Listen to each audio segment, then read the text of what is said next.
Cenhedlaeth sy'n mlaen o heddi, cenhedlaeth sôn am hanes heddwch, ac mae'n cael ei gynnal yma ar y cyntaf ar 20 o Fedi oherwydd y dyddiad hwnnw yw dyddiad dydd rhyngwladol dros heddwch sydd wedi cael ei sefydlu gan y Cenhedloedd Unedig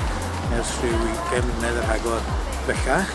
ac mae yna ddigwyddiadau ar hyd a lled gwahanol wledydd trwy'r byd I gyd heddi, ac mae'r cenhedlaeth yma yn un o'r digwyddiadau hynny.